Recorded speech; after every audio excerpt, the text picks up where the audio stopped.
ना तो विषय में महारत हासिल करने की क्षमता हो और ना ही उसके प्रति सच्चा जुनून। इंग्लिश में अगर कहूं तो as for Rahul, but there was a nervous unformed quality about him, as if he were a student who'd done the coursework and was eager to impress the teacher, but deep down lacked either the aptitude or the passion to master the subject.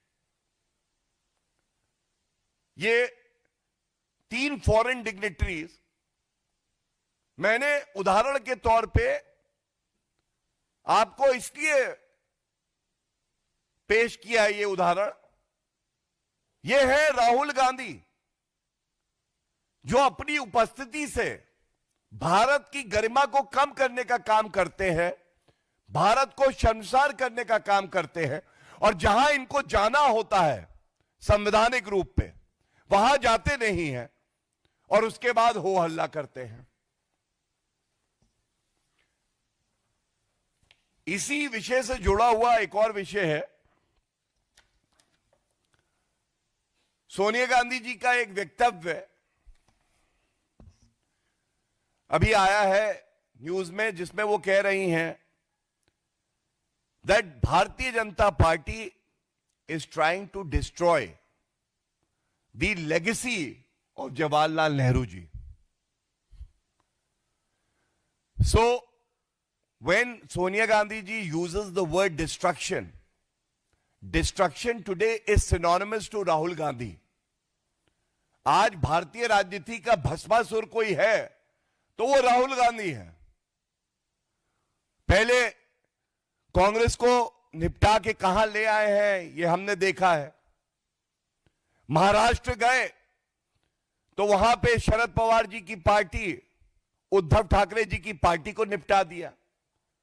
Delhi आए तो अरविंद केजरीवाल जी के साथ गठबंधन में आए, लोकसभा चुनाव में अरविंद केजरीवाल जी को निपटा दिया। और बिहार तेजस्वी यादव को निपटा के उत्तर प्रदेश की तरफ अब चले हैं। कह रहे अखिलेश जी तैयार हो जाओ, मैं आ रहा हूं आपको निपटाने। लेगेसी की बात कर रही है सोनिया गांधी जी। नेहरू जी की लेगेसी पहले है क्या ये जान लेते हैं। हमने देखा किस तरह से 565 रियासतें थी, सरदार पटेल जी ने सुनिश्चित किया अखंड भारत, सबका विलय हुआ भारत में। चाचा नेहरू जी ने कहा कश्मीर मेरे पास रहेगा। कश्मीर में अनुच्छेद 370 लाने का काम किसी ने किया तो चाचा नेहरू जी ने किया। और टेम्पररी शब्द होने के बावजूद तुष्टीकरण की राजनीति करते रहे।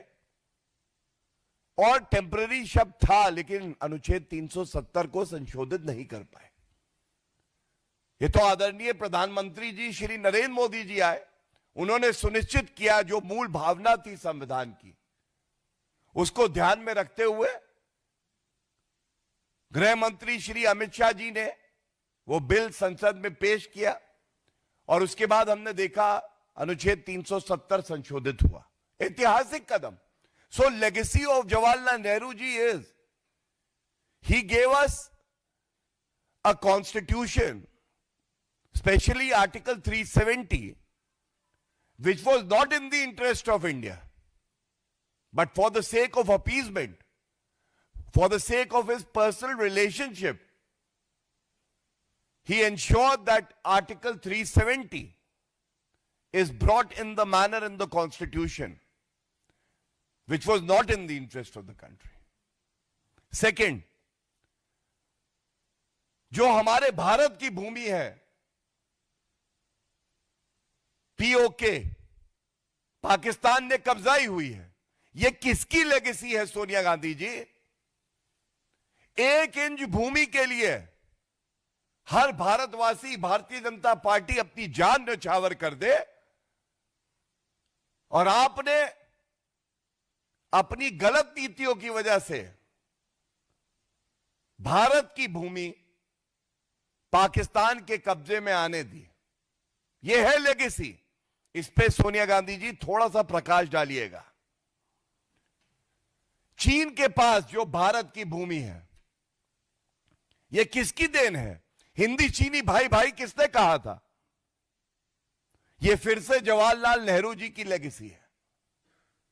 हम सब जानते हैं किस तरह से, मैं आपको प्रमाण के साथ दिखाता हूं कि भारत को यूनाइटेड नेशन सिक्योरिटी काउंसिल में सीट का ऑफर आया और यह सभी प्रमुख देशों का मत था कि भारत की अहमियत देखते हुए यूनाइटेड नेशन सिक्योरिटी काउंसिल में भारत की परमानेंट सीट होनी चाहिए। जवाहरलाल नेहरू जी के अपने खत जो उन्होंने लिखे हैं चीफ मिनिस्टर्स को, मैं लेके आया हूं। यह है जवाहरलाल नेहरू जी की लेगेसी। मैं एक दो वाक्य पढ़ देता हूं। Informally, suggestions have been made by United States that China should be taken into the United Nations but not in the Security Council, and that India should take her place in the Security Council. चीन नहीं, भारत को United nation security council में जगह मिलनी चाहिए। लिखते हैं Nehru ji, we cannot of course accept this as it means following out with China and it would be very unfair for a great country like China not to be in the Security Council. Bharat इंतजार कर सकता है, लेकिन अगर चीन नहीं है तो यह दुर्भाग्यपूर्ण होगा कि चीन जैसा महत्वपूर्ण देश यूनाइटेड नेशन सिक्योरिटी काउंसिल में ना हो और भारत हो। यह है लेगेसी नेहरू जी की। मैंने आपको जो उदाहरण दिए, भारत आज इतना मजबूत सशक्त है कि जो ऐतिहासिक भूल चाचा नेहरू जी ने करी है उनका भुगतान करते हुए सुधार कर रहा है, जैसे अनुच्छेद 370 के बारे में मैंने आपको बताया। लेकिन सोनिया गांधी जी जब आप ऐसा वक्तव्य देती हैं that Bharatiya Janata Party is trying to destroy the legacy of Jawaharlal Nehru ji, then as I have said and I will reiterate, destruction is synonymous to Mr. Rahul Gandhi. And what is the legacy of Jawaharlal Nehru ji? That needs to be first clear. I posed very serious questions to you, expecting a response on these historical blunders committed by Jawaharlal Nehru ji. And then we can take forward this discussion or the statement that has been made by you. Thank you. किसी को कोई सवाल हो इन दोनों विषयों पे पहले तो प्लीज। कांग्रेस पार्टी ने कल ही कहा है कि सरकार की तरफ से विदेशी डिटेक्टिव जो आए हैं उन पर दबाव बनाया जाता है कि वो अपोजिशन के नेता से ना बोले। देखिए, इस तरह के वक्तव्य जो दिए जाते हैं ये राहुल गांधी, नकली गांधी और कांग्रेस पार्टी का छोटा दिल, छोटी सोच दिखाता है। मैंने आपको उदाहरण प्रमाण के साथ दिए हैं और मैं चुनौती देता हूं राहुल गांधी जी, अगर थाईलैंड या कोलंबिया नहीं गए एक और वेकेशन पे छुट्टी मनाने तो हमारे प्रश्नों का उत्तर दे दें। या तो हमारे तथ्य सही हैं और अगर सही है तो यह पूछा जाएगा कि आपने फ्रांस के राष्ट्रपति को लेकर गलत वक्तव्य, झूठे वक्तव्य क्यों दिए? बिकॉज इसका सीधा असर बायलैटरल रिलेशंस पे पड़ता है, राष्ट्र सुरक्षा पे पड़ता है। और यह केवल एक दुश्मन ही कर सकता है, यह केवल एक गद्दार ही कर सकता है कि जो राष्ट्र हित में हो। मैं वो नहीं करूंगा, मैं वो करूंगा जो नकली गांधी परिवार के हित में होगा। मेरा सवाल है इसी से संबंधित है कि कांग्रेस ने ये भी बयान दिया है कि प्रधानमंत्री ने उन्हें गीता भेंट किया तो उन्हें कुरान भी भेंट करना चाहिए था, ऐसा क्यों नहीं किया? देखिए, मैं समझता हूं कि ये चाहे कांग्रेस पार्टी हो, चाहे समाजवादी पार्टी हो, चाहे टीएमसी हो, इन सबको हिंदू धर्म से नफरत है और ये नहीं जानते हैं भगवत गीता और जो सीख भगवत गीता देती है, it is a way of life. इनको यह भी नहीं पता है कि सर्वोच्च न्यायालय के तमाम ऐसे फैसले हैं जिसमें भगवत गीता को कोट किया गया है। सवाल यह है कि अगर भगवत गीता आदरणीय प्रधानमंत्री एक फॉरेन डिग्निटरी को, व्लादिमीर पुतिन जी को भेंट देते हैं, तो कांग्रेस पार्टी को, टीएमसी को इतना दर्द क्यों होता है? क्या वो ये भूल जाते हैं? आप देखिए इस संदर्भ में हम सब जानते हैं रूस और यूक्रेन में युद्ध चल रहा है। भगवत गीता का जो उपदेश है, जो भगवान कृष्ण जी ने अर्जुन को दिया, वो युद्ध से पहले ही दिया था। एक संदर्भ है और वो सीख है जो पूरे विश्व के लिए है। तो इसलिए अगर आप हिंदुओं से नफरत करेंगे, हिंदुत्व को आप डेंगू, मलेरिया और क्या क्या नहीं कहेंगे, और एकजुट होकर प्रहार करने का प्रयास करेंगे हमारी संस्कृति पर, तो भारत की जनता ये अब लेने वाली नहीं है। और मैं एक फैक्ट और आपके संदर्भ रखना चाहता हूं। ऐसा नहीं है कि केवल और केवल भगवत गीता ही आदरणीय प्रधानमंत्री जी ने भेंट के स्वरूप दी है। और भी धार्मिक ग्रंथ है, थोड़ा कांग्रेस पार्टी अध्ययन करे, उनको पता चल जाएगा। Any other question? हाँ प्लीज।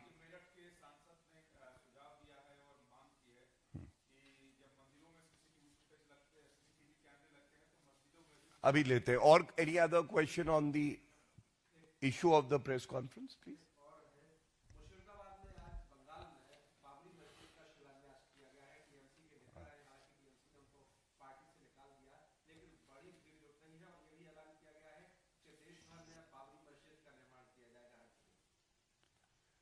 देखिए, ये जो इंडी अलायंस या घमंडिया वाले हैं, इनको हिंदू संस्कृति, हिंदुत्व, भगवान श्री राम, इनसे नफरत है। लेकिन तुष्टीकरण की राजनीति ऐसी है कि अगर एक घुसपैठिया भारत में आता है और उसका धर्म इस्लाम होता है, तो ये लोग कहते हैं कि इसको वोट देने का अधिकार भी दो, एनआरसी ना करो, एसआईआर मत करो। और उनको ये नहीं दिखाई देता है कि भारत के जो संसाधन है उस पर पहला हक भारतीय नागरिकों का है। मैं पूछना चाहता हूं, ये मिली भगत नहीं तो और क्या है? हुमायूं कबीर का ये बयान 2 सप्ताह पुराना है। वहां पे कानून व्यवस्था ध्वस्त है, ममता बनर्जी मस्त है। क्या कार्रवाई करी ममता बनर्जी ने? क्या हुमायूं कबीर की गिरफ्तारी हुई? क्या कोई वक्तव्य ममता बनर्जी ने दिया?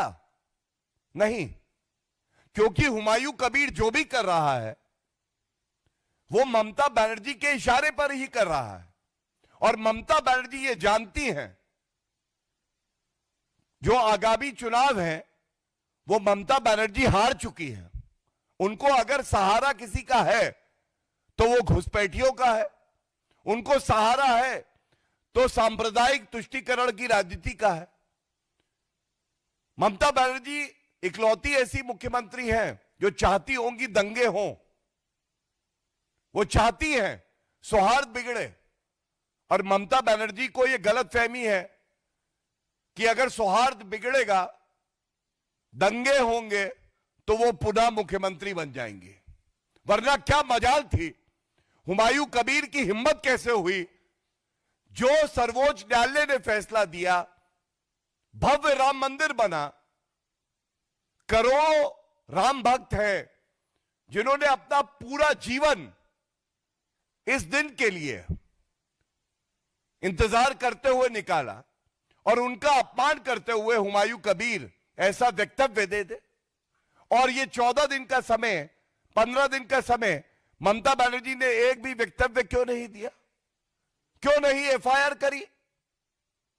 ये अपने आप में दर्शाता है, चाहे वो रेवंत रेड्डी हो, चाहे वो राहुल गांधी हो, चाहे वो अखिलेश यादव हो, और चाहे ममता बनर्जी हो, ये सब केवल तुष्टीकरण की राजनीति करते हैं और ये हिंदुओं से नफरत करते हैं। और मैं अंत करूंगा एक ही उदाहरण देके। कुछ साल पहले ममता बनर्जी जी अपनी गाड़ी से जा रही थी, एक व्यक्ति ने कहा जय श्री राम, बौखला के उतर गई अपनी गाड़ी से ममता बनर्जी जी और उस व्यक्ति के पास जाके कहती है अगर जय श्री राम बोला तो तेरी चमड़ी उधेड़ दूंगी। और एक पत्रकार ने उनसे पूछा ये जो घुसपैठिए आते हैं जो मुसलमान